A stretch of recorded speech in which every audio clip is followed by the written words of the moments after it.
latest episode of BAM Weekly. That's Boris and Matt Weekly. We're your hosts. I'm Boris, and as always, I am joined by Matt. Bonjour! How's everybody doing out there? We hope you're doing well. Boris, we're in person, live in living color, sipping on a gin and juice like Snoop Doggy Dogg.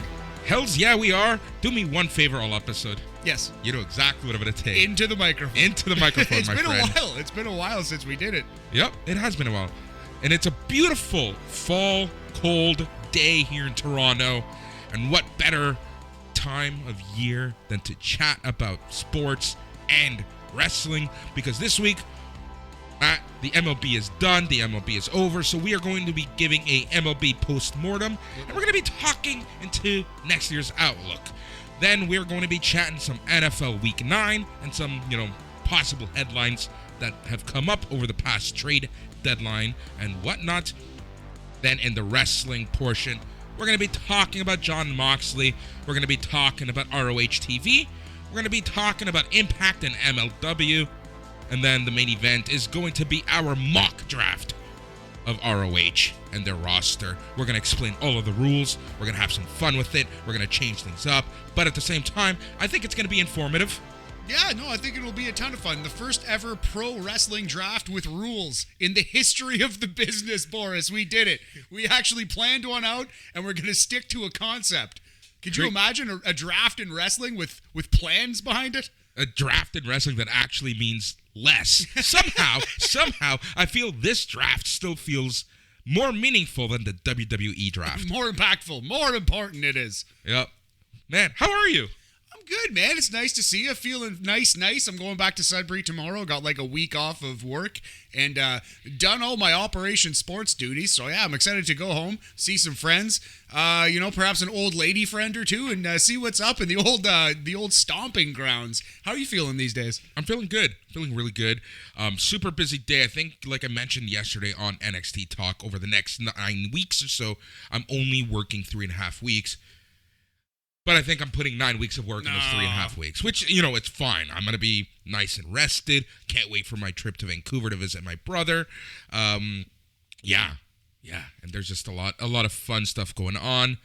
The lady friend is still sleeping all the time. Well, better that than total insomnia, I suppose. Yes, very much so. Which is funny because, that's what she has the other half of the time. It's right, it's really weird. But, everything is going really well. We are here in living color. Just as funny as the show. We are what do we call ourselves? The Imperfects? Yeah, the Imperfects, yes. It's the official new nickname. I'm telling you, man, it's a money gimmick. Yep. We need the old, what was his name? Big Dick Johnson gear. Right amount of baby oil. And that's it. The Imperfects, tag team champions of Canada. And golden shovels. Golden shovels. Yes. Can't forget the golden shovels, my friend. But yeah, no, we have a lot of fun stuff to go through. So you know what?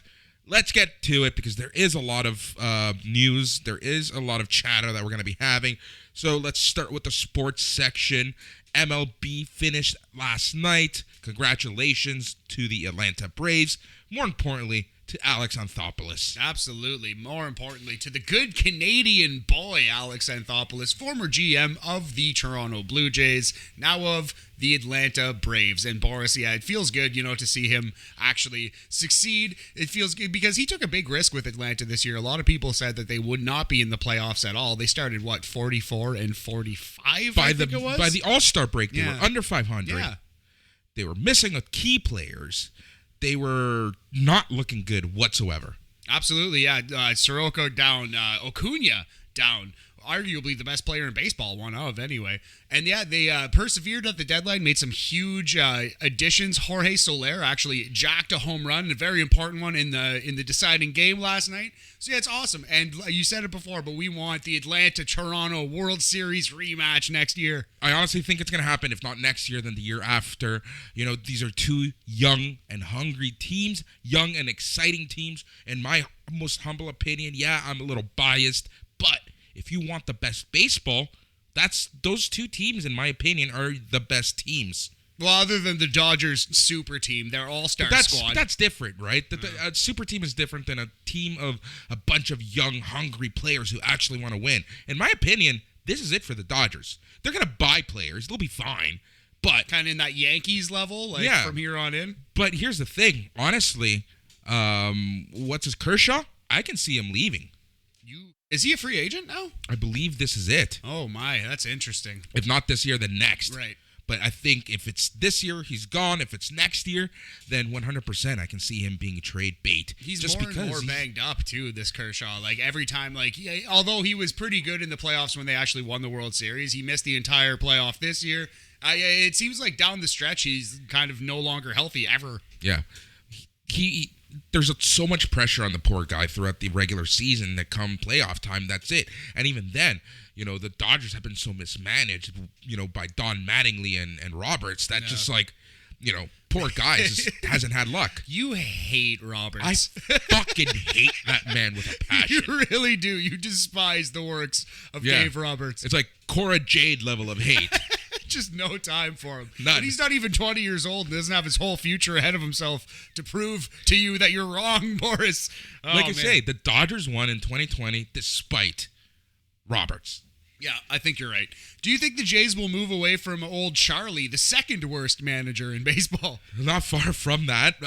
Honestly, so they've already committed to him at least for next season. Here's the thing. As a manager, I think he's atrocious. There's only one manager worse than him.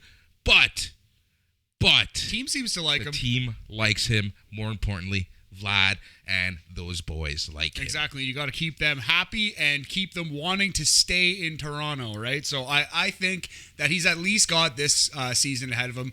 I think we kind of predicted. What, the Jays finished with 90 or 89? The Jays ended with 90 wins, and I'm on the midweek markout, what Jason Agnew said, the Blue Jays will make a run for the second wildcard spot and finish with at least 90 wins. Yes, and on this podcast, I said that they wouldn't fire Montoya if they hit that round 90 number. And I think that both of those things have proven correct, Boris. But yeah, they got to make the playoffs next year. If they don't actually end up in the playoffs next year, Montoya's out. Yep, they have to, really just get it. Yeah. I think that even if at the midpoint, we're going to be seeing like a 2015 debate of when, should we change the manager at this point? Remember when we were away against Washington? Everyone thought that was it for Gibby. Even Donaldson had it at that point. Oh, I remember that. Yeah, now that you bring that up, I do remember that. And oh man. The Gibby era, I feel worse about Gibby in a lot of ways than I do currently about Montoya. Like he was definitely more pig-headed, more strong. That's what we need. For a Latino, he's letting me down. You would think that this guy would be tossing fucking bats and a little more equipment. Passionate. Yeah, but he's like, okay, you're the boss. It's okay. You tell me what to do. I want a manager that fights for his pitchers, fights for his batters, fights for his fielders. That's what a manager needs to be. That's what Montoya isn't, in my opinion. How many times do the umpires just walk all over us, and Montoya's like, it's okay. And that's one thing, God bless him. I didn't like Gibby that much, but at least he did that. At least he fought for his boys and was no stranger to a shouting match with an umpire. More importantly, there was one thing about Gibby that just made me love the man. What's that? His post-game interviews. He was pretty good on the post-game interview. The lean. The gangster lean. The Gibby gangster lean. I loved it. Yeah, Montoya's he's honest, he's gregarious, but it's not quite the same. Yep. He doesn't have that dry, cool wit. All right, so this is what we're going to do. Let's go through each division and kind of talk about what we expect to happen over the offseason and into next season. It doesn't have to take long. So there's certain divisions I don't give a shit about. I don't know why I'm swearing so much, but it is what it is. We're back in person. It's a joyous occasion. I think that's what it is. All right. So let's start with the AL West. It was mainly dominated by, Oakland for the most part, right? Oakland, Seattle have really cemented their mark there, but Texas is in a rebuilding stage, and the Angels are the Angels. Yeah, exactly. So you'd think the Angels they should eventually one of these days put it all together, but we've been saying that for 5 years, 10 years. So when's it actually going to happen for the Los Angeles Angels of Anaheim, Boris? As your eyes roll near the back of your skull. I don't know. Famous last words, but I think it might actually be time for the Angels here because eventually Trout's just going to leave or demand a trade or something's got to give. They have Ohtani. He's 24. He's the most talented player since Babe Ruth. Something's got to happen here eventually. So I think I'm circling the Angels. I hope next year is the year that they actually put it all together. Right. And do you think the Astros still dominate that division? Yeah. Probably. I mean, look at how sick Altuve is. He's basically our generation's Lou Gehrig in terms of playoff hits, man. Yeah. He's like, I think Houston is definitely here to stay. There's no reason to think that Houston will be gone. Yeah, agreed. All right, let's take a look at the AL Central. You got the White Sox, the Cleveland Indians, the Detroit Tigers, KC Royals, and the Minnesota Twins. Tigers are a little interesting. They definitely have a lot of spicy young talent. I like the young pitching staff there. They have some names. They're a year or two away, though. I wish the White Sox just had a different manager, don't you? Like, I don't think that old Tony La Russa, 75 years old, is going to win another World Series. I really don't. Honestly, at this point, you might as well bring back Bobby Valentine. Exactly right, with his disguises. Like, yeah. That's still the best. But seriously, like that's another case of a manager. But in this case, it's a lot worse. I think in this case, it's even worse than the Dodgers and the Jays, where he's really holding the team back because of his decisions. Yeah, that makes a lot of. Yeah, I do think it's worse. But I don't know. There's something about him. Obviously, like the owner in Chicago really, really likes and respects his work. But man, he's 75 years old at some point. But at the end of the day, I do think managing in baseball, I think it's probably the easiest of the four major sports, it seems. So, yeah, exactly. And taking a look at the record of how things ended, like, the White Sox, I never realized how far ahead they were. They were 93 and 69. Noise. The closest team, the second place team, was 80 and 82, and that was the Cleveland Indians. Yeah. So, yeah, the upcoming season, they will be the Cleveland Guardians, and I don't think they're very close. Yeah, the White Sox maybe, true, yeah. The White Sox should romp. Yeah. All right. Well, the AL East, probably one of the hardest divisions to ever talk about, with the Rays, the Sox, the Yankees, the Jays, and the Orioles. See, what scares me is there's a lot of talent available on the free agent list this year. Kershaw is available. Just Googled it real quick. It looks like Zach Greinke, Trevor Bauer, Verlander, if he can come back, Scherzer, and Kershaw are all available as pitchers. And may I interject? Yes. The Dodgers will re-sign Scherzer and let go of Kershaw. No, for sure. I can see that happening. Also, Kevin Gausman, who might win the Cy Young, he was awesome. And our boy Stroman. There's some batters, too, available. Nolan Arenado, notably. JD Martinez from Boston. So you got to think, like... Dude, and going back to the pitchers, Robbie Ray is available. True. Absolutely. Yeah. Although I do Simeon's available. Yeah, that's the thing. I think Robbie Ray is not available. I think he's going to stay in Toronto. Simeon will be the one who leaves. Well, especially considering that he hired Mr. Boras himself to represent them. Scott Boras, yeah. Actually, he might be going to Anaheim, I've read, Stroman. Or, no, sorry, not Stroman. Simeon? Yeah, Simeon. My bad. I don't know. I think, yeah, obviously the wild card here is just Boston and New York's bank accounts, man. Like, they could sign one or two. Literally, the wild card is Boston and New York. And Rogers. Like, okay, we haven't talked about this yet, but there's the whole Rogers issue going on literally right now that hopefully gets settled this Friday in court with the whole Rogers children issue. Yeah, that's a whole can of worms I'm not even super duper familiar with. So essentially what's happened is you have the current head of Rogers, which in this case is Edward Rogers. He essentially, over a weekend, fired the board of directors, put up his own people. Like you do. Yeah, just like you do. He says that within the power that his dad left him in the trust, yada, yada, yada, because you always yada, yada through the best parts. Yes. He is allowed to do this. His sister and mother, however, are saying, Martha and Melinda, and his mother, Loretta, they're all saying, tranquilo, you can't do this. Right. This isn't right. So there are literally two boards of Rogers. One of them is legit. One of them is illegitimate. They're at the Supreme Court in BC. There should be a ruling this Friday as to what's going to happen. And here's the scary part. Edward Rogers. This is the man who said Masai Ujiri isn't worth the money we're paying him. Yeah, Ed Rogers is a moron. I think we can say that on this podcast. Carry the three. Carry the three. Check Bell Media is the best. Yeah, go Woo! Bell Media. Go Bell. Suck it 2 times, Rogers. Am I right?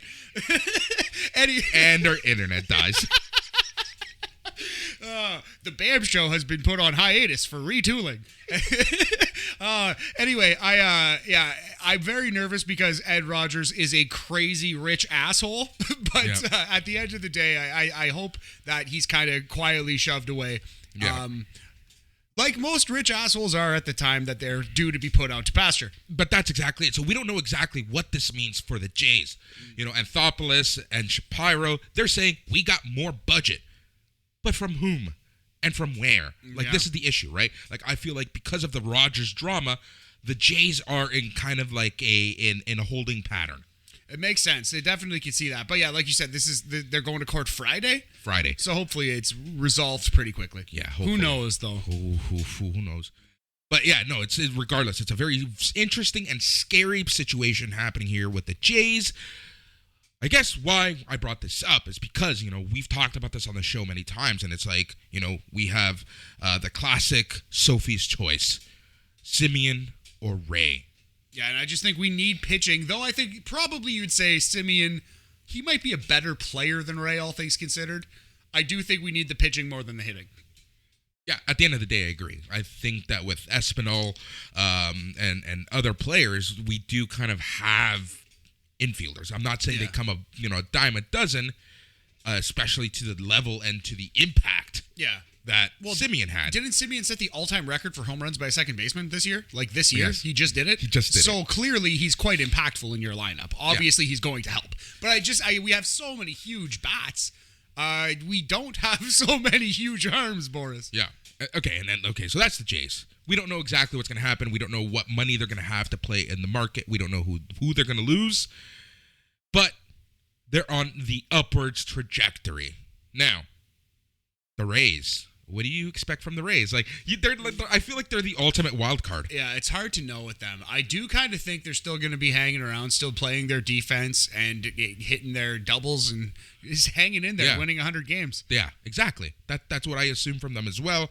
So, in my opinion, they're going to probably be, if not first, and vying for a wild card position. Yep. The Orioles, they're still shit, right? Like, there's no question about that. They're kind of like Detroit in a way. You see the pieces kind of forming, but they're even further away than Detroit is. And Detroit's still 2 years away. Yep. And like we said, the Red Sox and the Yankees, it depends on their bank account. Exactly. So, yeah, they're always liable to be hanging around. But even looking at the Red Sox roster, it made no sense that they made the playoffs this year.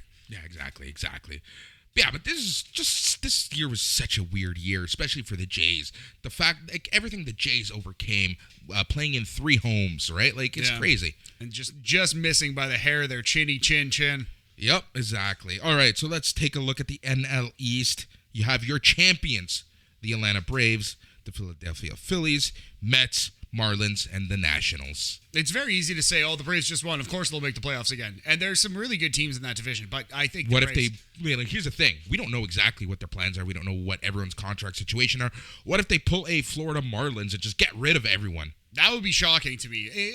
You never know. They won't. Yeah. But you never know, right? Exactly. But yeah, no, I think Atlanta's here to stay. I think they'll be back in the playoff, at least in the mix next year for sure. They'll be a wild card team at the very worst. Phillies, Mets, and Nationals. Those are 3 teams that should be better than they really are. Yeah. Especially the Nationals. Yeah, absolutely. They're not too far removed from that World Series, although they've lost a lot of pieces now. Like Rendon is gone for a couple of years, and now Scherzer gone, Trey Turner gone. They're not quite the same team anymore. Yeah, all right. Let's take a look at the Central.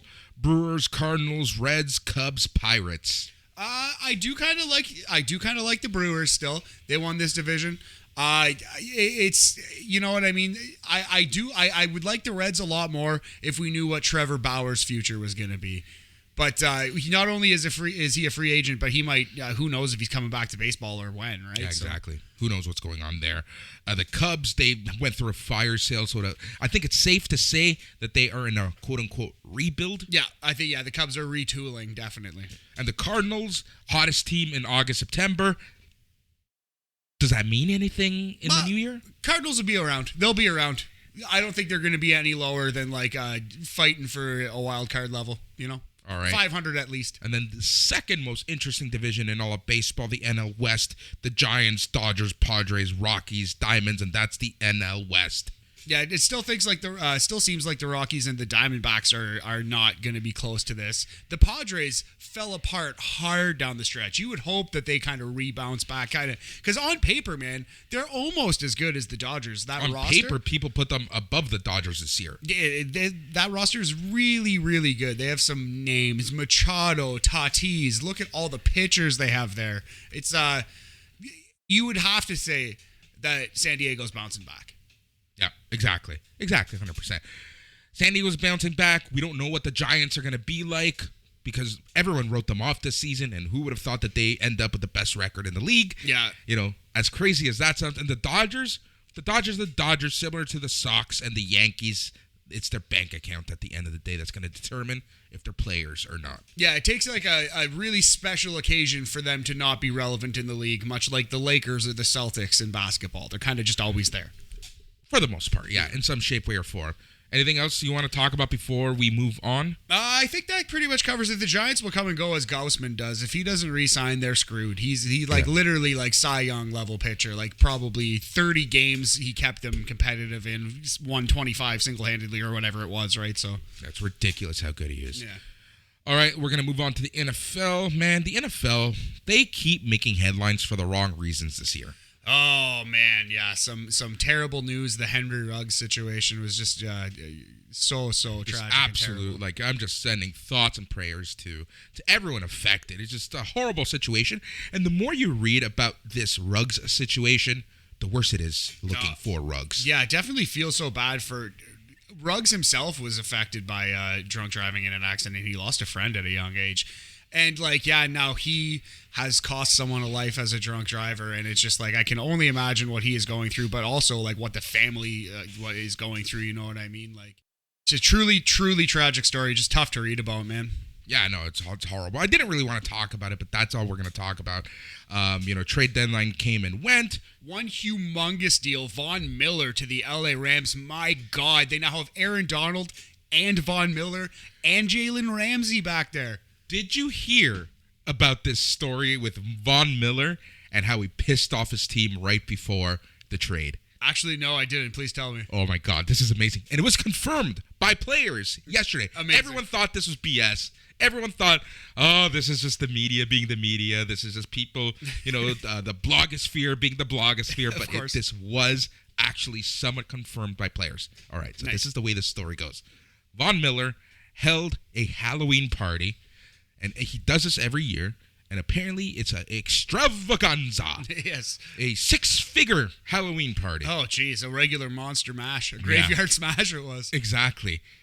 And apparently, for some reason, this season, he expected his teammates to help out and pay, including rookies. Oh, snap. And was there no help, or... Did everyone pitch in and then he immediately fucked off? No, what happened apparently was people were taken aback saying, what the fuck? And he was not a happy camper. And then the trade happened. Interesting. So maybe there was prior knowledge probably, right? And he kind of knew. Yeah, I feel like there was not only prior knowledge, but I feel like there was more like a good transformer, more than meets the eye. Of course, absolutely. No, that makes sense. Yeah, I do wonder if he kind of knew, we're moving you before the deadline, and he was just kind of like, well, I'm not fucking paying for the full party for these assholes, you know what I mean? Yeah. But, you'd think Von Miller has made enough money that he could probably afford Boris to throw a party for his pals. Yep. Exactly, it's crazy. All right, there's one game that we absolutely need to talk about when it comes to Week 8. Do you know what game I'm referring to? Fish? No, fuck no. Yeah. No, which? Hit me. Bengals Jets. Oh, my God. Mike White. He lives. Mike White is alive. So is there a controversy in New York? A quarterback controversy? I have no clue. I honestly haven't read too much about this, but I do know this. I have a friend. He likes to gamble here and there. So what he does is he does parlays. Okay. Which is basically the website sets up all the winners for you, and you just pick the group of winners. Right. He's like, all right, the Bengals are going to win. This one's an easy parlay. He lost $1,000 off of those 3 points. Oh, man, that's brutal. So, he would have won $1,000 bet had it not been for that, the field goal at the end. Amazing, man. Well, that's gambling, brother. It's a harsh, harsh mistress. I'm not going to talk about the fact that I owe you a beer. Green Bay Packers, baby. Kyler Murray's banged up. He's a little bit hurt. But honestly, like, Green Bay was missing like 8 starters in that game. Dude, Green Bay was like, Green Bay had no reason to be a contender in that game. That was a war of attrition. This goes to show you how good Aaron Rodgers actually is. Oh, absolutely. He's not slowing down at all, man. He's going to be looking awesome in Miami next year. I know, right? Well, he's not playing this weekend, that's for sure. Aaron Rodgers is? Yep. He's got the COVID. Oh, really? When did that happen? Today, just a few hours ago. Oh, I totally missed that. No Mahomes Rodgers showdown. Oh my God, what a terrible game. Yeah. So that's disappointing. Yeah. So this week on bye we have Detroit, Seattle, your boy Tom Brady, and the Washington Football Squad. Oh, it's going to be a really stinky, weird week. One silver lining to these dark clouds, Boris, Christian McCaffrey has been activated. He might actually play. Might be back on the field. The other good news about this week is that the Dolphins won't lose. They won't? That's bold. Look at I know. this. Houston? Yeah. Davis Mills? The outlet mall? We got this. We got this. I don't know, buddy. I almost want to double or nothing, but it's my own team, so I'm not going to bet against them. Let's double or nothing. No, I don't want to Man up. Man up, bitch. Man up. I refuse to bet against my own team. Be a man. I'll bet you. Man up. I'll bet you a different one. I'll bet you somehow on this draft. I'm just not betting against my Dolphins. Sorry, what? Yeah, not doing it. Can't bet against the Fins. Yeah, okay, bring it on. Let's double or nothing. Let's do this. What game do you want to bet on this week? We got to do this. One game a week. We do a bet. Okay, fair. What's a nice toss up here? How do you feel? Well, I know you love the Jaguars. You want to take the Jaguars over the Bills? No, I'm just kidding. God, please. How about Jets Colts tomorrow night? That's a stinky weird game. Jets Colts Thursday. You know what? Let's do that game. Who are you thinking? Because, yeah, that's a really bad game. I could definitely easily see both of those teams winning. Yeah. Who would you like in that game? Would you bring yourself to pick the Jets? I would bring myself to pick the Jets. You would? Okay, I'll take the Colts. Let's do it. Yeah. We're gonna shaking it. You heard it here first. Double or nothing. Double or nothing. 2 beers, Boris owes me. When the Colts beat the Jets on Thursday night. 1,000% that's gonna happen. All right, but let's take a look at the schedule. Yeah, Bears, Steelers. When the schedule was made in the offseason, that game would have been fun. Yeah, that's the thing. Like, if you look at this slate of games, they all would have been pretty solid had it not been for the injuries and COVID-19 just kind of ravishing the NHL right now. Yeah, exactly. Browns, Bengals. Terrible game. just on the basis of no Baker, no Odell, probably. This is probably the game that I'm going to be watching at 1 p.m. on Sunday. That's Broncos Cowboys. Yeah, Broncos are a little on the downside right now, but it'll be interesting to kind of see what they look like after this weekend. Absolutely. It's fun to watch Dallas, Yeah, and Packers Chiefs. Yeah, there's going to be no Aaron Rodgers, but is Mahomes back? Like, what's going on? They barely beat the Giants on Monday. Did you see that interception that went off Buddy's head up into the end zone? Yeah. It's just a comedy of errors for poor Pat Mahomes this year. It really is. It's so bad. So bad. Kind of a stinky week in the NFL, but thankfully the team is rounding into form. And by the team, I, of course, mean my fantasy squad. Boris, Christian McCaffrey, to the moon. Love it. Absolutely love it. So I think that's going to wrap things up. On the sports side, we're going to move on to wrestling. But before we do, I think we need more booze. Yes. All right, we are in the wrestling section. There's a lot to talk about. So before we get to some news, I think we're going to talk about some TV and kind of gloss over some important stuff. We're going to start with some Impact TV. Last week, we were talking about Bound for Glory. I think it's important to talk about the aftermath of Bound for Glory and kind of see where Impact is going from that. We're going to talk about Impact right now. So the show started off with a Moose promo. Josh Alexander was involved here. So Moose comes out. He grabs a mic. Before he says anything, Eddie Edwards ran in, attacked him. They fought. Eddie hit Moose with a few Singapore cane shots, but Moose was able to disarm him with a big kick. They brawled up the ramp until security ran out, broke them up, and pulled Eddie to the back. In the ring, Moose acknowledged all of the bad things he did to get the title, including taking away everything Josh Alexander worked so hard to do to get for the win. But, just like in true Moose fashion, did not apologize at all. Then he starts doing all of his references. He references the Elite. He references Roman Reigns. He references New Day's Sasha Banks, Becky Lynch, and said that he was the greatest champion in all of professional wrestling, and he basically put the entire locker room on notice. As he was bragging, Josh Alexander was able to come to the ring. He attacked Moose. They went some back and forth, and this is when the man, the myth, the legend, Minoru Suzuki comes out. Who would have ever thought Minoru Suzuki comes out to the Impact Zone? To the Impact Zone. What's Suzuko Minori doing in the Impact Zone, Boris? Yeah, what's Suzuki Toyota doing in the Impact Zone? Oh, my Lord. I just still can't believe that this is a thing. So he comes out. Josh and Suzuki go face to face, and they brawl, and security comes in and separates them. This was fun. And there we go. Josh Alexander, Minoru Suzuki. Awesome. Hook it to me veins, Boris. Yep. All right. The first match of the night was Rocky Romero versus Trey Miguel, your champion, the X Division champion. Yeah, you read that right. Or you heard that right. Rocky Romero. Wow. So lots of crossover with New Japan on this episode. Mm-hmm. Yeah, exactly. It's kind of funny, all things considered, right? But yeah, so this match was actually pretty damn good. Trey Miguel, and I don't know what it was.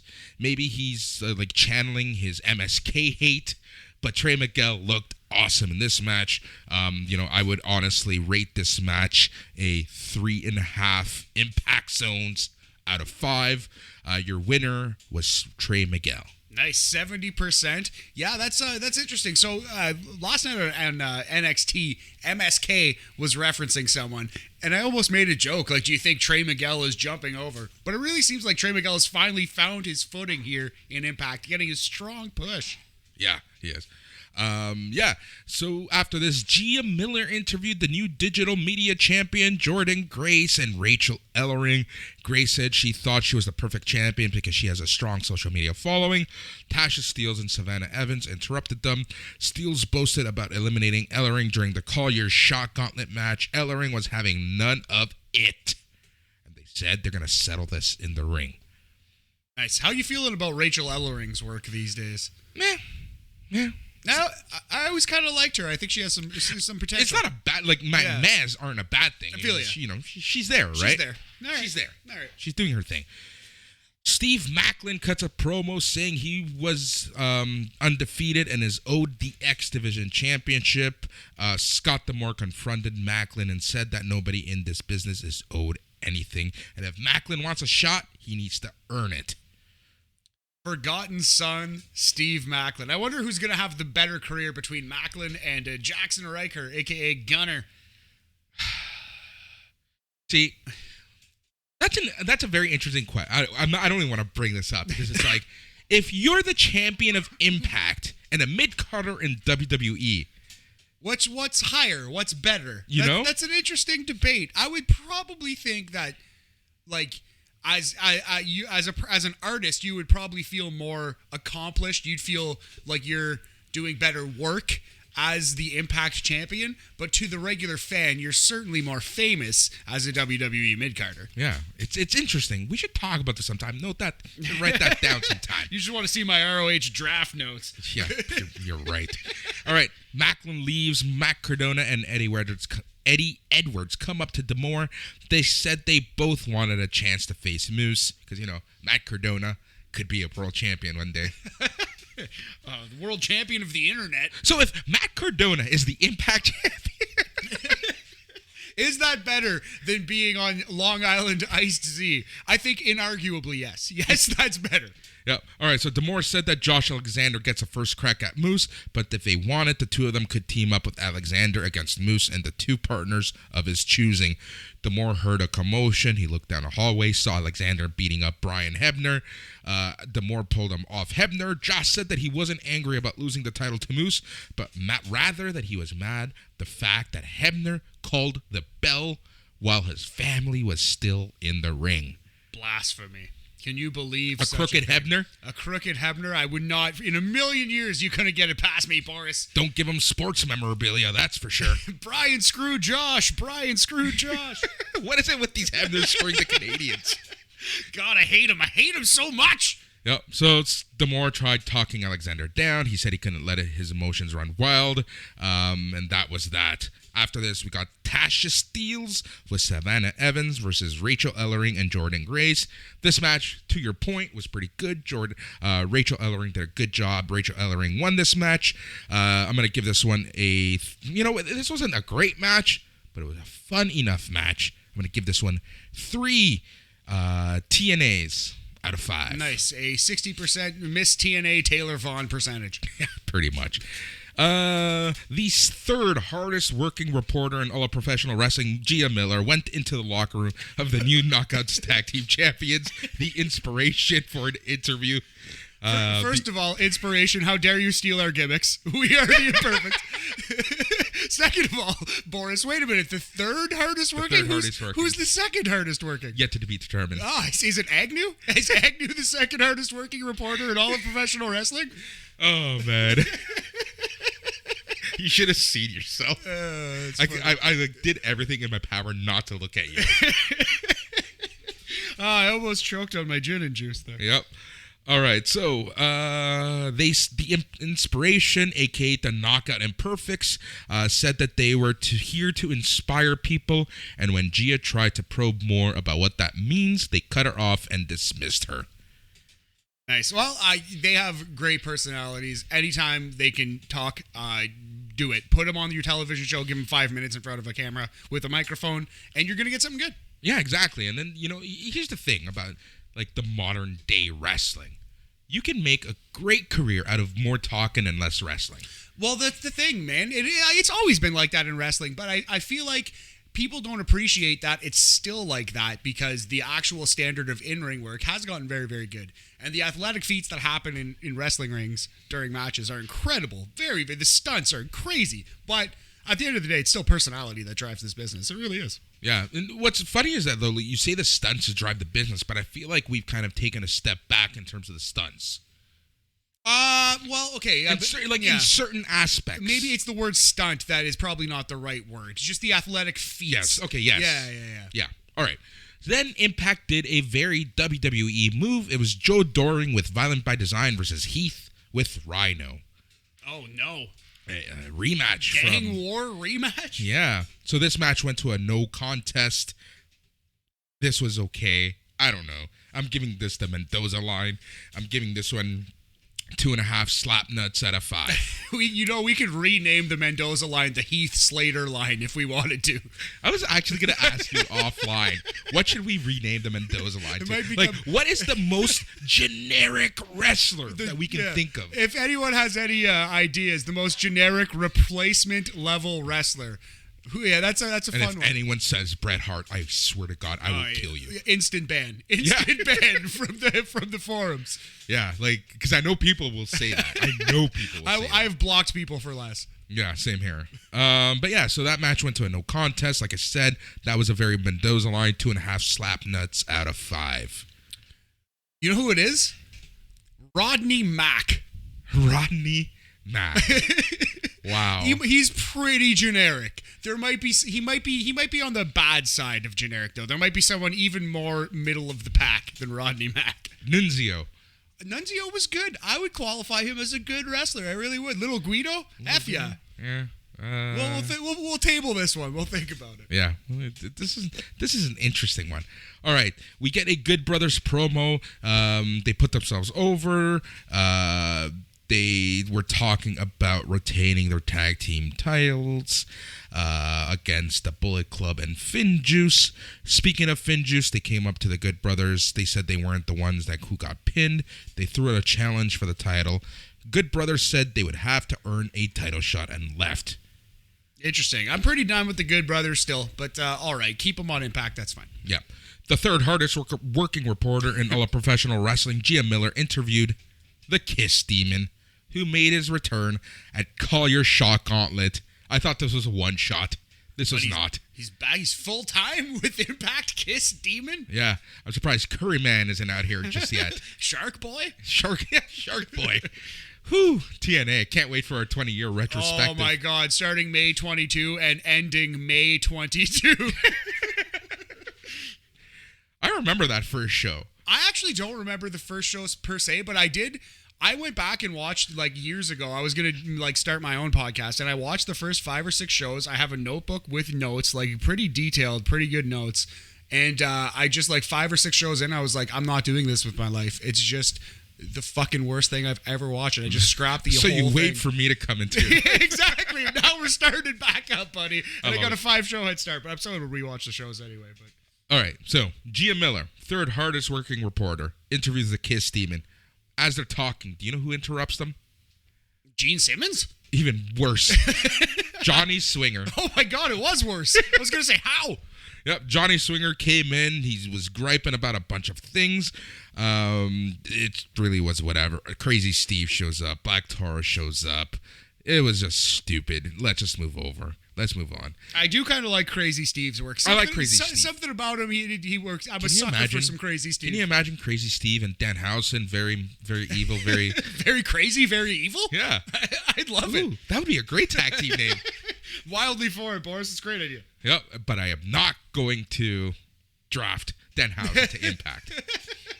All right. All right, we get a Mickie James promo. The new knockout champ, Mickie James, comes to the ring. She said she hadn't planned on returning to the company and winning the title. But when the opportunity presented itself, how could she pass that up?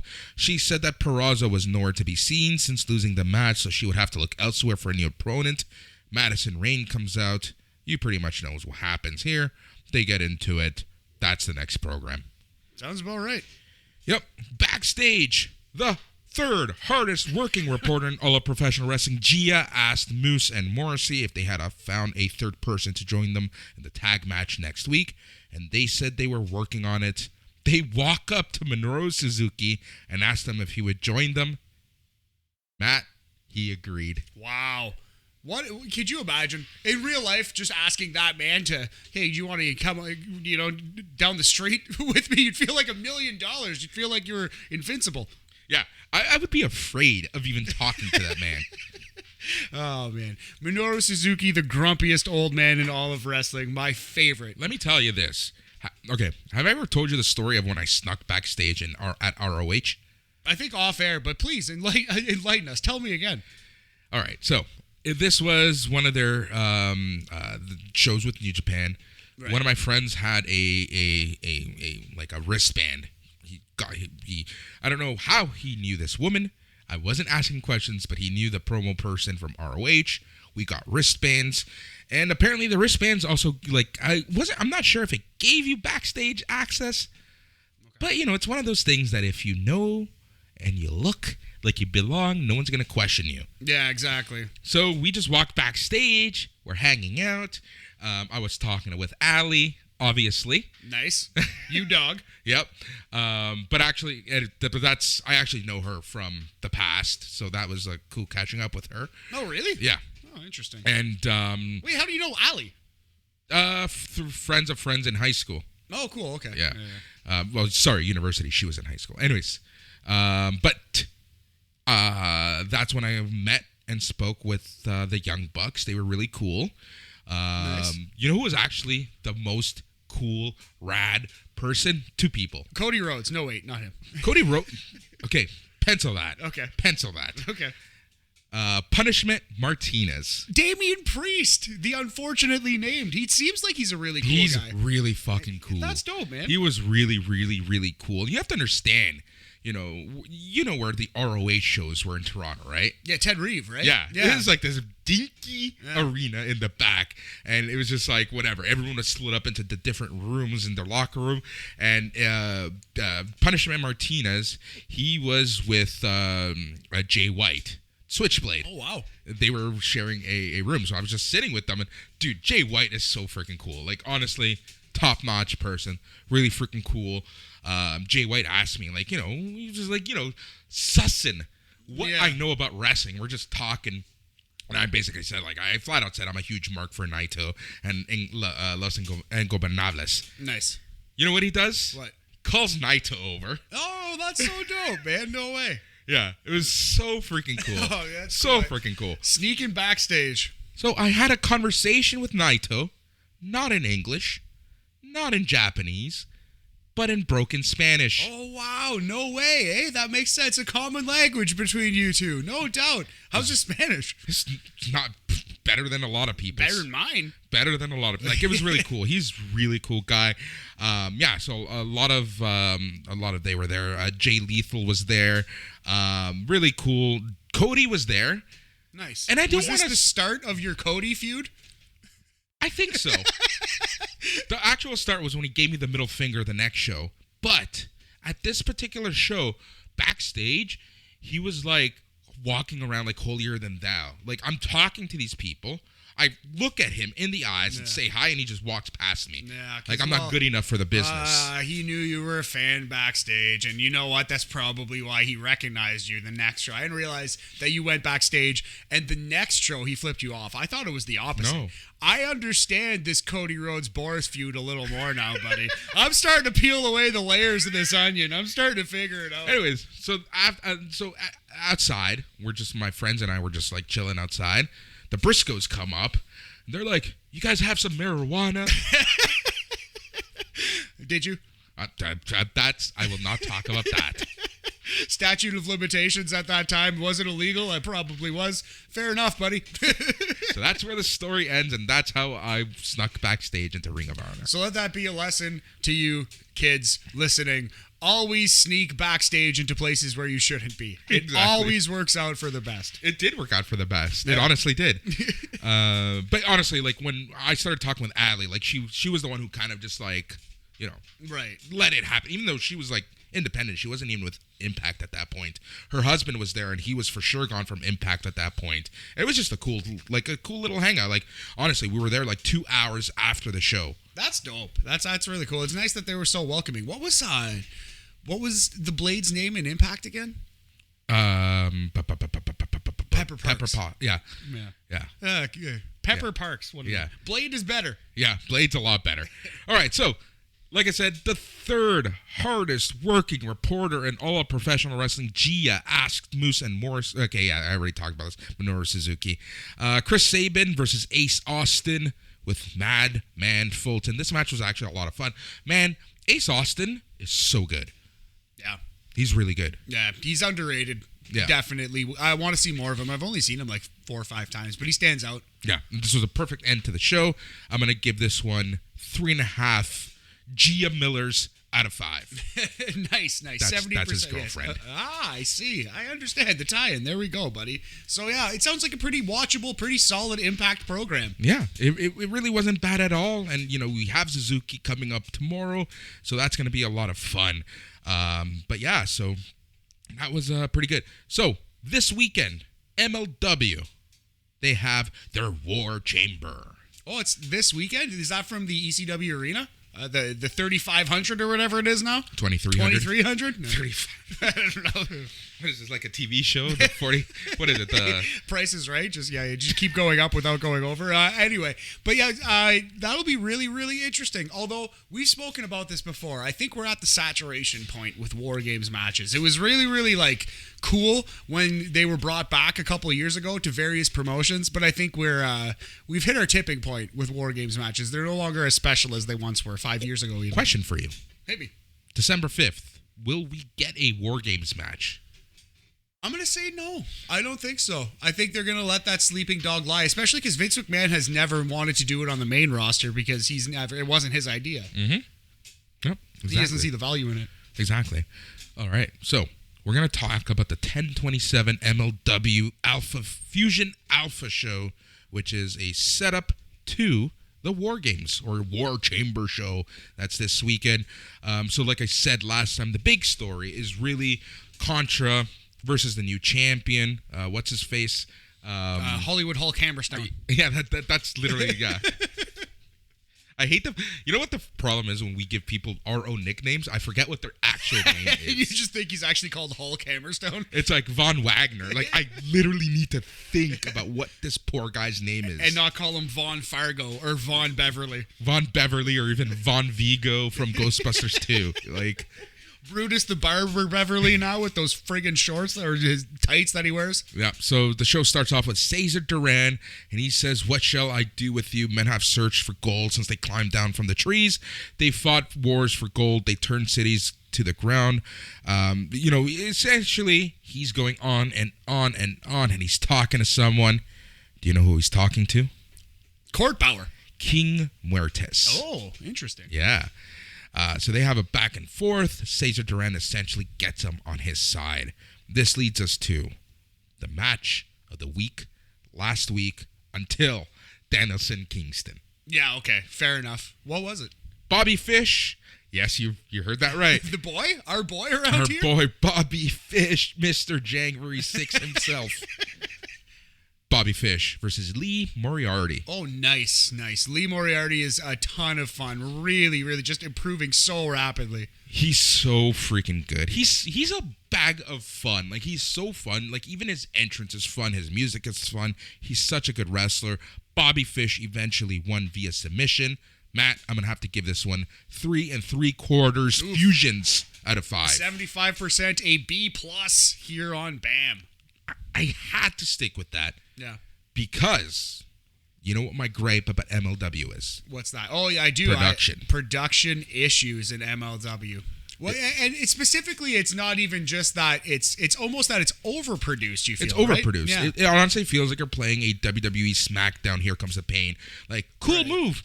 Let's show a replay. Yeah, big cut in, big logo, cut in, cut away. Yeah, and then sometimes, like, the camera just, like, misses spots and stuff like that. Just like, It's almost like they're trying so hard to be a professional, a WWE-like production that they're coming across even more amateur in the process. Yeah, exactly. All right, Alex Kane and King Mo, they attack Calvin Tankman backstage. I like Calvin Tankman. Yes, so Calvin Tankman did not get fired, but Beast Man, he has been released. Yes. But Tankman, he is still around. Yes. Very good. All right.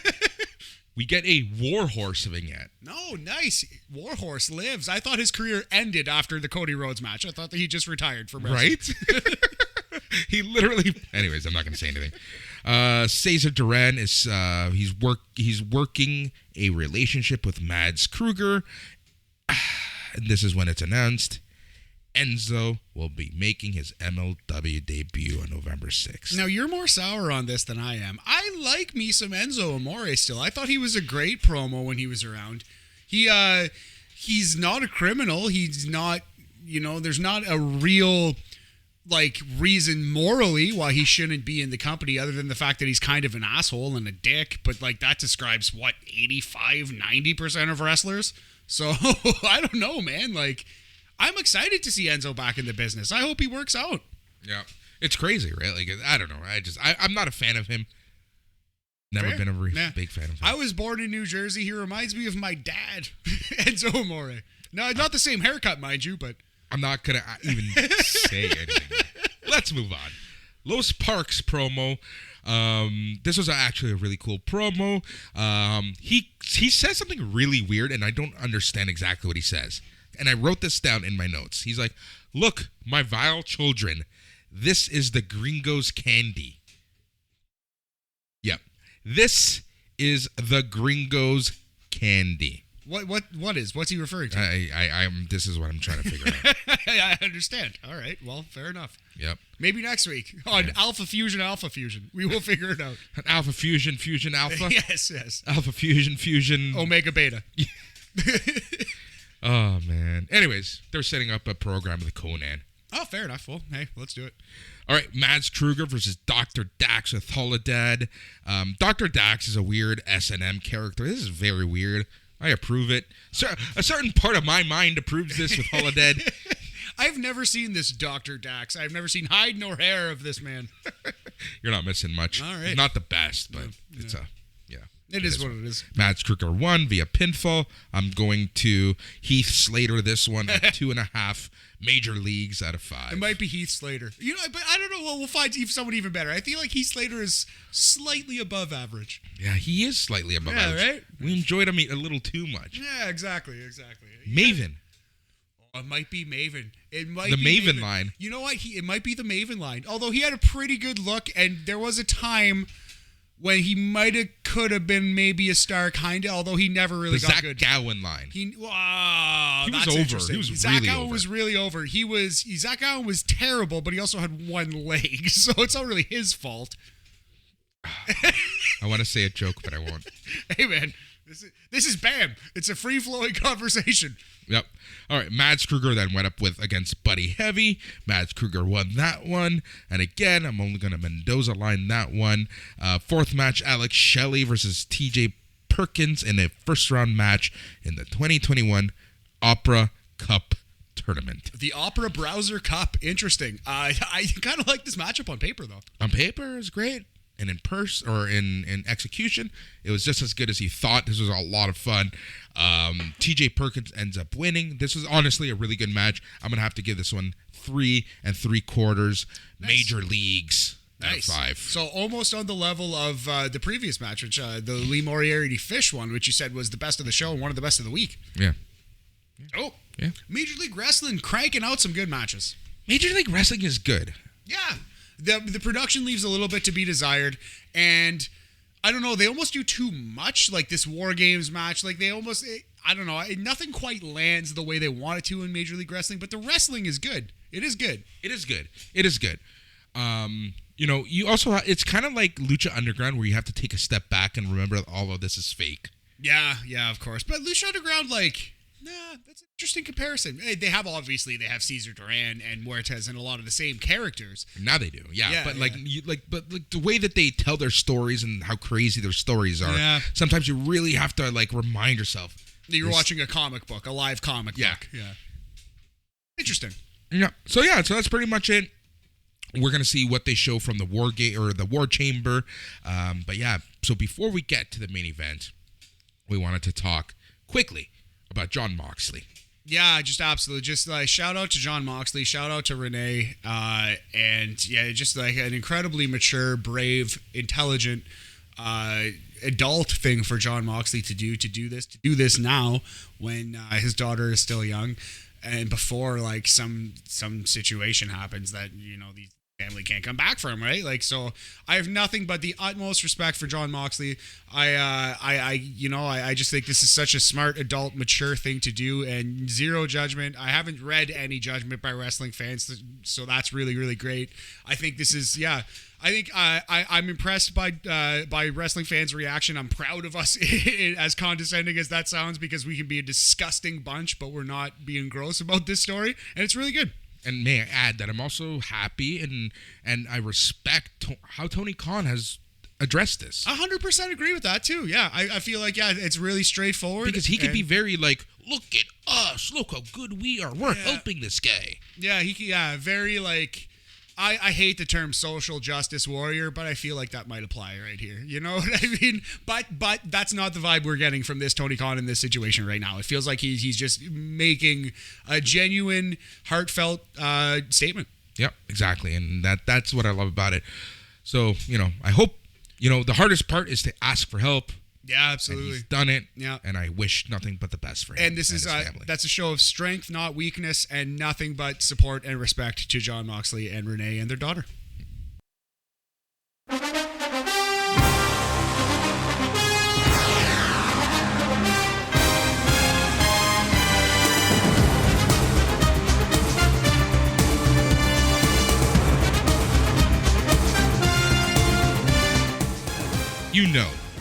That we here at BAM take a mock draft serious. Well, I guess so, but we like to have fun. And like I said, the main reason why we're doing this is because I think it would be very boring to just name names and say, this person is going to WWE, this person might end up in AEW, blah, blah, blah, blah. Yes. Let's have some fun with this. I like to think that we know enough about the companies that we represent where we can make well-informed decisions on who they may or may not actually get. Yes. At the end of the day, the reason why we're doing this is because we're gigantic fucking dorks, Boris. That's why we're doing this. But it'll be fun, a nice little thought exercise. So yeah, we drew up some rules for this here draft. So 20 wrestlers from the current Ring of Honor roster will be drafted, and it's going to be a lot of fun, buddy. It's going to be a good old time. We each represent 3 companies.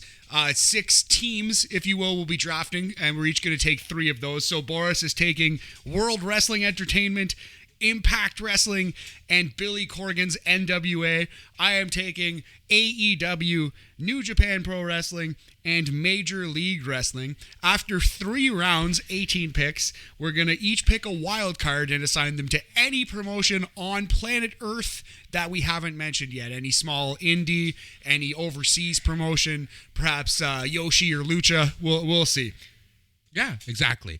I think that's going to be really cool, and I like the fact that we're, like I said, after every pick, we're going to kind of explain why we think that company would benefit from that person. Exactly. So yeah, kind of the conceit of this is, yeah, these companies get these wrestlers, no questions asked. They just absorb this contract for, let's say, a year. Let's arbitrarily, let's throw that out there. Yeah, exactly. To me, that makes a lot of sense. One last little final rule, too, is just so we couldn't just spam stables and tag teams right away, we said that the first 2 rounds have to be individual wrestlers, and then once we hit round 3 and the wild cards, if there's any tag teams or stables remaining at that time, we're allowed to pick groups of people. Yeah, exactly. Now, in rounds 1 or 2, and I know we talked about this, but I want the listeners to understand. Yes. If I were to say Mike Bennett, yes. not that I would ever pick him. But yes.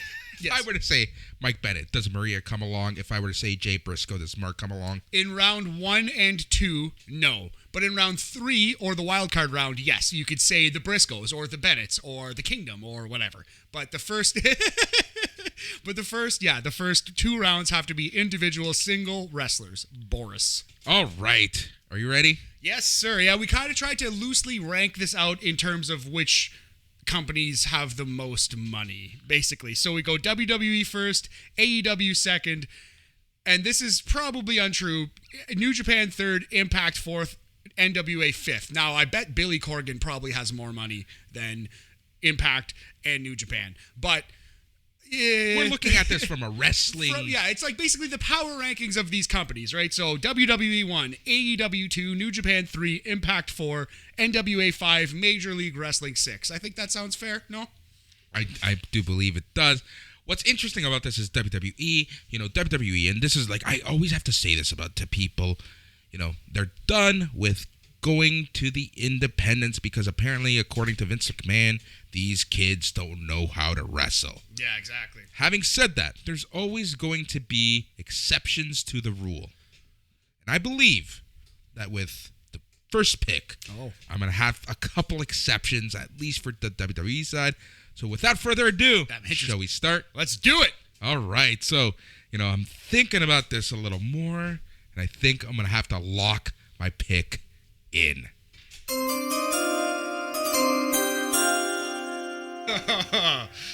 All right, so as I'm representing WWE and with the first pick, like I said, there will always be exceptions to the rule, and I believe that this man is an exception to the rule, and that is your ROH Pure Champion, Josh Woods. Oh, wow! Off the board selection. First number 1 all draft pick in Ring of Honor, Josh Woods. Josh Woods. Shocking selection by the Boris delegation here to WWE. Now, I think you got to defend your pick a little bit, but I do see the logic. But tell the good people. Here's the reason why I think someone like a Josh Woods would end up in WWE. They don't like independent wrestlers. He came through the ROH dojo. He is young enough where WWE can grab him and mold him into whatever NXT 2.0 is going to turn him into. And he's young enough, talented enough, and most importantly, he's got the look. Yes, he's big enough. He's got the size that they want in WWE. I have to ask you, who did you think I was going to take first? I thought you were going to take the person that I am about to take. All right. So you've locked your pick? Yes, I have locked my pick in.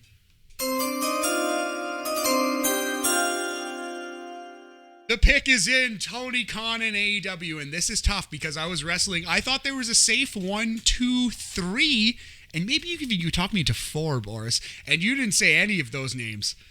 But at this moment, and it's tough because there's somebody else I was kind of hoping I would get, but yeah, because of the fact that they are currently the PWG Tag Team Champions, Boris, because of his size, because of his look, because of his already pre-existing relationship, if you will, with Tommy End, a.k.a. Malachi Black. I think it's got to be Brody King, number 2 overall to All Elite Wrestling.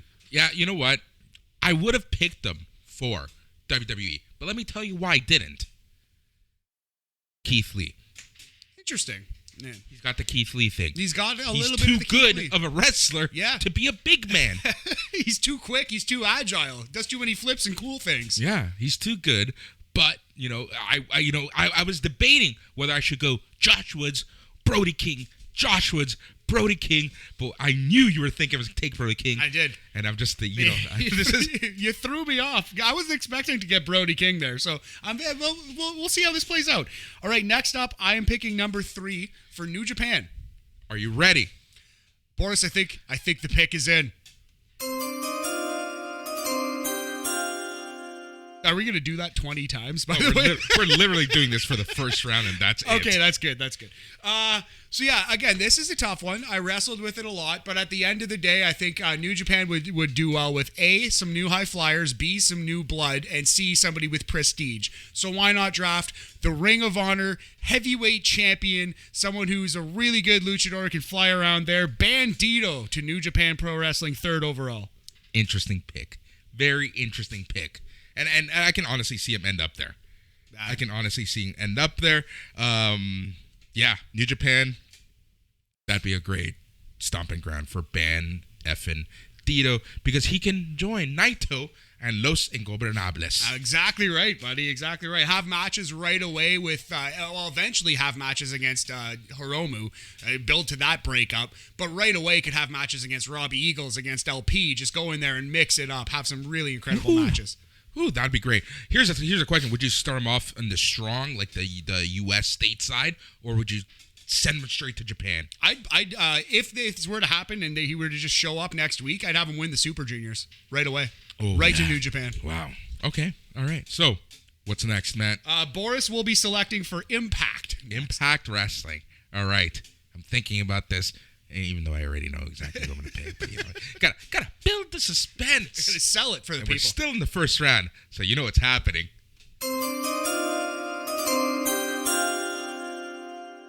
I'm not gonna get old of this. I'm not gonna get bored of this at all. Impact Wrestling. I talked about this on my article at slamwrestling.net. Impact Wrestling. Danhausen. Oh, dang. Everything is evil. Everything is good. Give him sacks of money.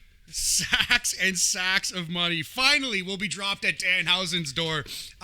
In real life, poor Danhausen just broke his leg. You hate to have a serious injury in the United States when you're an independent contractor. Good heavens, what a stressful situation. Poor Danhausen. Pour one out for Danhausen, but hopefully he comes back sooner, better than ever. Man, I'm surprised he went a little high, in my opinion. I have a Danhausen t-shirt, not on, but I have one in my closet, and he went a little high.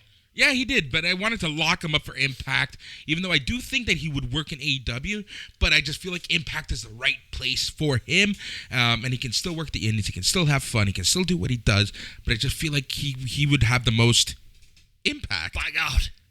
In Impact. All right. Boris, you're up with Billy Corgan's National Wrestling Alliance. All right, I need to be a rat in a cage, so let me think about this. The choice is locked.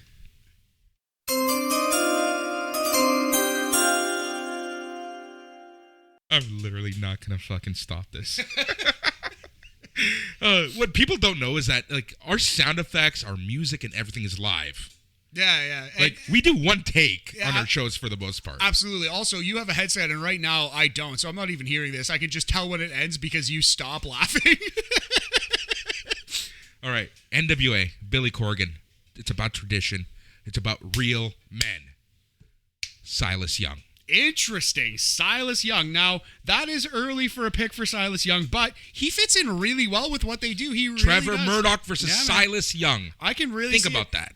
And they could probably actually afford him, and they probably actually would use him. This is a realistic pick. I kind of like where your head's at on this one. Right? This isn't just mock fantasy bullshit game for me. This is who I legitimately think would benefit from the company I'm sending them to. Fair enough, man. I like your logic. It's pretty strong. I'm just out here trying to win the court of public opinion. But no, I like it. So similarly, I'm going to pick somebody who I don't think is the number 6 overall rated wrestler, but I do think that he's something that MLW really needs. Good promo, good character, star power. So you're saying your pick is locked? My pick is in.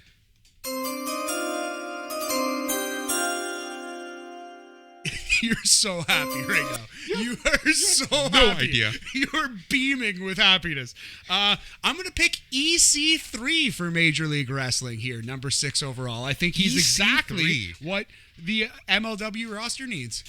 Interesting. Very interesting. Very, very interesting. I wouldn't have guessed that, to be honest. Yeah, that's a crazy pick. Yeah, a little bit off the board, but yeah, like I said, they need someone who can be a face, be a heel, be a good character in any event. That's what they need, is some interesting good characters in Major League Wrestling. All right, so round 1 seems to be complete. Matt, do you want to go through our round 1 picks before we go to round number 2? Yes, so in round 1, Boris, number 1 overall, off the board, hot take, selects Josh Woods. Number 1 overall pick for WWE. Number 2 overall, Brody King goes to AEW. Number 3 overall, Bandito to New Japan.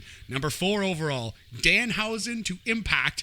Number 5, Silas Young to the NWA. And number 6, EC3 to Major League Wrestling. Boris, it is on you and World Wrestling Entertainment. First pick of the second round, 7 overall. All right, this is first pick of the second round, 7th overall. I'm going to cross over to the women's division. I'm surprised she's still up for grabs. Yeah. And like I said, this woman is going to benefit anyone. I love how you wrote it down. Is going to benefit anyone where she goes. The Connor McDavid of all of wrestling, of the women's division, your current ROH women's champion, Roxy. It's a golf clap for that pick. I would have taken Roxy number 2 overall if you took Brody King number 1.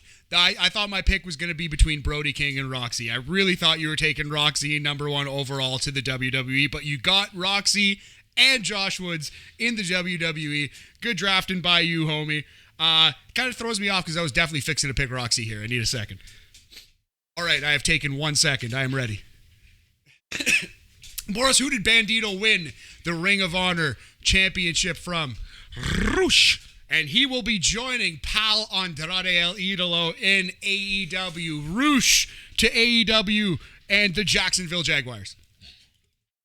You know, that's an interesting pick, considering that he's injured right now, right? Like, yeah. But, you know, when he comes back, so like realistically, let's like all of our mock draft aside. Do you think he's gonna try to stay in America, or do you think he's gonna go back to Mexico?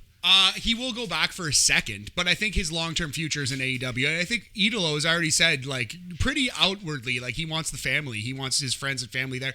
Is he actually related to Roosh and Dragon Lee? I don't know, actually. I don't think they might be cousins. I don't know if they're actually related, but they're best friends, right? In any event, Roosh and Andrade are. So, yeah, I'm going Roosh here, and I hope I didn't give away my third pick for AEW just now. All right, go ahead.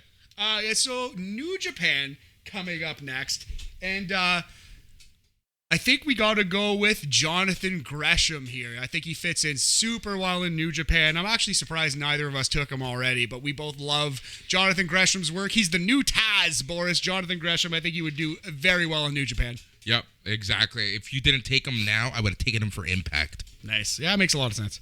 Yeah, Jonathan Gresham, fantastic worker. He's just that Taz Taz Pokemon. Like, he's just such a good worker. Everything he's done with the Pure Division. Unfortunately, ROH is closing shop, but I know that he was going to probably make a run for the heavyweight belt, but here we are. All right. Where are we? What Boris, pick? so I just took Jonathan Gresham at 9. You are up number 10 overall, Impact Wrestling. Impact Wrestling. And I'm going to take someone who I legitimately think would be great for the X division. Interesting. Can you imagine these matches versus Trey Miguel versus TJ Perkins versus Ace Austin? And that is Flip Gordon. Flip Gordon to Impact Wrestling. Now, it seemed his politics fit the NWA roster a little more, Boris. But you know what? I like where your head's at. I think you sold the pick really well. Flip Gordon, yeah, he kind of got screwed over because he seems like a super right-wing guy in a left-wing world at this point. Like, just in terms of pro wrestling, where his friends are at. You know what I mean? Former Army guy. True. Yeah, I get it. I totally get it. And like, hey man, believe what you believe. I'm not here to shame anybody or tell anyone they're wrong, you know what I mean? But I just think it's funny that he's all his friends went to AEW, you know, and like he used to be a mainstay on being the elite and stuff like that, right? Yeah, because of Ye Who Shall Not Be Named. Oh, yes. Yeah, you will notice that Marty Scurll will not be drafted in this draft. Yeah, because he's down in Puerto Rico right now trying to like live the good life. Yeah, well, that could mean a lot of things. Anyway, Boris, let's move on to number 11. You are up, National Wrestling Alliance. National Wrestling Alliance. Again, I'm trying to be realistic. In the last round, I took Silas Young. Yes. And this round, I'm going to take someone who I legitimately think would strive in NWA. Who's he that? is the leader of Shane Taylor Promotions. Oh, nice. Shane Taylor himself. That is interesting. I like that pick a lot. Breaking up Shane Taylor Promotions, which hurts in the next round, but I like where your head's at. I can definitely see him coming to NWA and making an impact. Yep, exactly. Like, think about it. Like, can you imagine Shane Taylor versus the Pope? Shane Taylor versus Adonis? You know, let's talk about this right now. Do you know who showed up yesterday on NWA TV? No. Matt Taven and Mike Bennett. Your boys, the My OGK. boys, the OGK. Do you know how many people messaged me? That's hilarious. Oh, you're getting a reputation, buddy. Well, that's interesting. So you don't even need to make that pick. I guess we could just pencil that one in. But yeah, well, I can see. I definitely see your logic. I definitely for sure do. Major League Wrestling, we're sticking with the same principle that I was just using with EC3. I think they need a veteran man who's got some presence, who's got a recognizable, entertaining gimmick. Boris, you know who that man is? Who is that? Dalton Castle to Major League Wrestling, 12th overall, last pick of the second round. I was really hoping you would leave him open so I can take him for Impact. Yeah, I think he would fit in there as well. But yeah, I think he's the exact kind of flavor that MLW needs right now at this moment. So EC3 and Dalton Castle to the MLW roster. That's actually pretty good. And that leaves him open for doing other stuff, right? Yes, exactly. All right, you're writing that down. Yes, sir. All right. So, Boris, we are now in round 3. You are picking... So we'll go through it. So second round, let's just go back through it.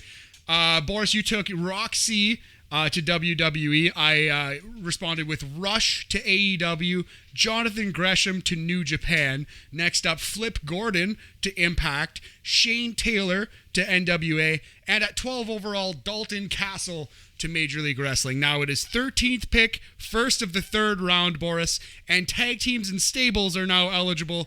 World Wrestling Entertainment, Boris is up. Here's the thing. I'm not taking the Briscoes because here's the thing. Let's be realistic. And I kind of wanted to bring this up while we could. The Briscoes had a deal in place with WWE. They said stuff that got them in trouble. So I'm not going to take them in this fantasy mock draft. Do I agree with that? I don't know. But the reality is, like, I'm trying to think like the promotion I'm representing, and that is WWE. So I am channeling my number 1 pick, and I'm going to take Dak Draper. Nice. I love that pick. We are huge fans of Dak Draper here. Again, the reason why I'm taking him is because he came through the dojo. He's not an independent independent wrestler, Yep. and they can mold him to whatever they want. You know what's funny is question is the wrong word. You explained it very well. But yeah, it was a very big surprise to hear you select Josh Woods first overall. But if you look at these three names, I think they're the most WWE-like names. So I see your logic. I think you did a great job. We're going to go through all the picks at the very end, but like you see, I thought about this. I definitely, it's clear that you put some thought into it. So AEW is my next pick. I'm just putting Dragon Lee down. I think he has to join Roosh. They're literal brothers. That is for sure. We know that. And they're friends of Andrade. I think that's your new group. So AEW ends up with Brody King, Roosh, and Dragon Lee out of this. I think that's fantastic for them. Very cool. Very cool. All right. Let's move on. This one is tough. New Japan. And I think this is going to be a little bit of a cop-out because we've seen them wrestle in Japan before, but I'm going with the Briscoes to New Japan. Literally just took my Impact pick. Sorry, homie. The Briscoes to New Japan. Oh, that one actually hurts me so much. That one hurts me so much because I'm going to pick people. You're forcing me. You're forcing me to do something I don't want to do. I can't wait. I love it. Do it. No. Why did you take the Briscoes? So, Boris, who are you selecting for Impact Wrestling now? Because we're taking tag teams. You don't have to. You can take a singles wrestler. No, but this is legitimately who I believe who would end up in Impact. I think it's the best pick. I think it makes the most sense. You got it. And that is Matt Taven, Mike Bennett, and Maria Kanellis, the OGK. I love it. I can't believe I picked them in this. Mike and Maria and Matt Taven, your boys featuring your girl. Maria has already done good work in Impact. That's why. We've seen it before. And so has Mike Bennett. Like, Mike Bennett, he did great work in Impact. He's probably most famous for ROH, starting the Kingdom. Yeah. With him, Adam Cole, and Taven, and whatnot. No, absolutely. I think that's totally fair. I think, it makes a lot of sense, man. It makes a lot of sense. I like that we made you do that. I hate the fact that you forced me to do this. I'm so happy right now. I was happy as you were in the first round playing that draft sound. All right, next up, Boris, pick number 17 to Billy Corgan's National Wrestling Alliance. All right, to National Wrestling Alliance. Again, this one, now we're getting into the very hard choices. Because this is where I'm at. I believe the Allure will end up in the NWA. The Allure, interesting. Angelina Love and Mandy Leon. Yeah, some Impact legends there, the Allure. I like where your head's at on that one. Yep. I think that they would make an impact there. Mm-hmm. Pun 1,000% intended. And delivered for the fourth or fifth time tonight. Yeah, let's not even talk about that. No, but seriously. It's just we're Impact. Sorry, NWA has a very weird roster at the end of the day, and I just really do think that they can they can use their character work and it'll be good for them. And they just introduced women's tag team titles, Boris, so it makes a lot of sense. Exactly. Velvet Sky doing commentary makes a lot of sense. And the Allure, Velvet Sky. Right there, buddy. I can see it. Makes a lot of sense, my friend. Looking through this here list of possibilities, I think EC3 and Dalton Castle were pretty good picks for MLW. I'm now picking with MLW's third pick, number 18, last pick of the third round. They've already got their pure characters. I think we need someone who can wrestle, but again, they still have this weakness of character work. So they need someone who can wrestle, but who can talk to.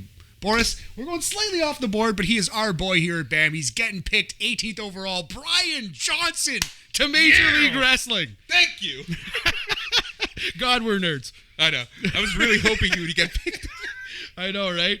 I'm glad we worked him in. Brian Johnson finds a home with Major League Wrestling, 18th overall in the draft. Yeah, no, that's a great pick, honestly. And I do honestly believe that he could end up in MLW. I think so. He's got that style. They're losing Brian Lawler. Right, yeah. Tom Lawler. Yeah, Brian Lawler's an actual fighter. Yeah. Well, Tom Lawler was too, but yeah.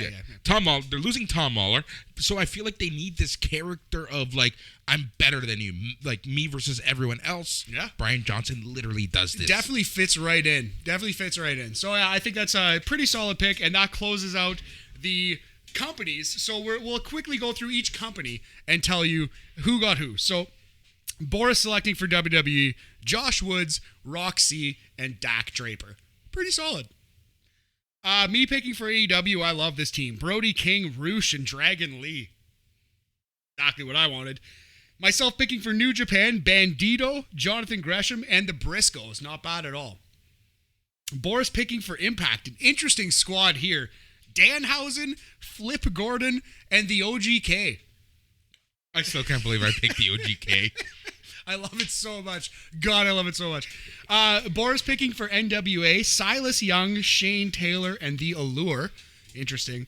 And myself picking for MLW, EC3, Dalton Castle, and Brian Johnson. So, Boris, to wrap this thing up, picks 19 and 20. We have to name the company and send a wrestler there. All right. You want to go first? I'm ready for this. Do it.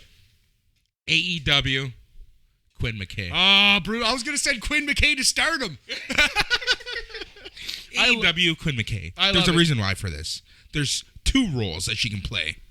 She can be an announcer, interviewer, the second hardest working reporter in all of professional wrestling. Love it. Like where your head's at. Exactly. And she can be a wrestler. Okay. Both AEW needs both. Not that they need announcers, but they need backstage. They need backstage and reporters if Mark Henry is the best they can do. Do you know what I mean? We need someone in an age where looks and presentation. It couldn't hurt. It couldn't hurt to have Quinn McKay there. I was definitely taking Quinn McKay as my wild card. That kind of threw me off a little bit. But, oh man, somehow Jay Lethal didn't get drafted in this whole thing. So I'm going to draft Jay Lethal to, where are we going to say Tony Khan just keeps him up? I don't know.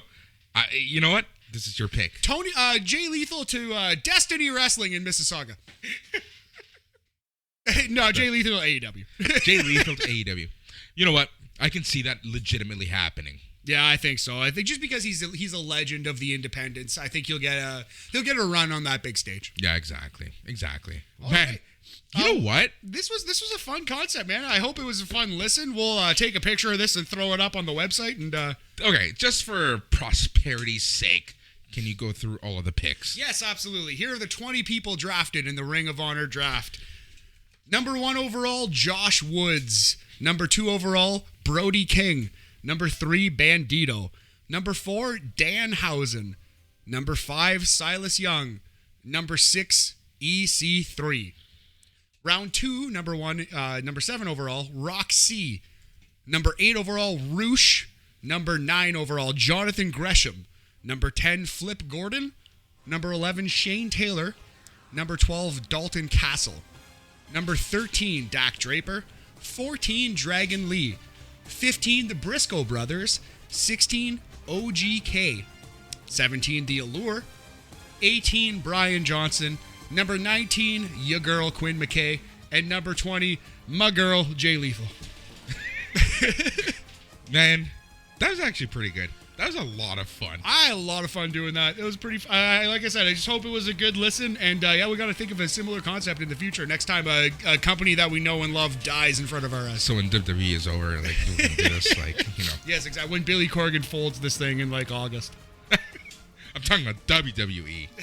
Like when Nick Khan says, it's over. Everyone's fired.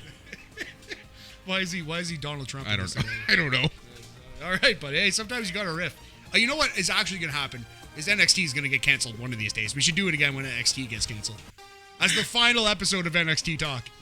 I hope NXT Talk gets canceled too. A terrible thing to say. Well, at least we have this podcast, right? Exactly. No, I'm joking. Jason. Calm down. No, but seriously, no, this was a lot of fun. You know what? At the end of the day, I want everyone, whether it be a wrestler, announcer, light person, sound person, what have you, all to be gainfully employed. Exactly. It sucks that there's people who just lost steady jobs out of all this. That really sucks. And some people are going to land on their feet, and some may be better off. Ooh. But a lot of people just lost their jobs, man, and it's sad, and it sucks. So we hope that people land on their feet. There's just a bit of fun. You know what was actually pretty cool? That yesterday they had their tapings, the last round of TV tapings, and the pictures coming out of it were just like heartfelt, beautiful. I haven't even seen any. I did see one pic of Roxy like saying thank you and sitting beside the ring, but that was the only thing I saw. Yeah, Chelsea Green did something similar. It was really cool to honestly see. Anyways, that's BAM. Ballergear.ca. Get all your merch. If you are coming from SNME, you have all the shows. On Friday, you're going to get the old fucks talking about Dynamite. Saturday, you get 2 shows. You got the old fucks talking about Rampage, and you got the Smack Daddies, the Daddy Fucks. That's what we're going to start calling Saturdays, the Daddy Fuck Day. I don't think we should do that. I can't believe I just said that. And not editing any of this out at this point. I don't care anymore. Whatever. Sorry, Jason. No, but seriously, Saturday you got 2 shows. You got the Smack Daddies talking all things SmackDown. You got the old fucks talking all things Rampage. Sunday you get the main show. Ballergear.ca. Get all your merch. The beer that I ordered for this draft is just getting here now, so I have to leave. Boris, yeah.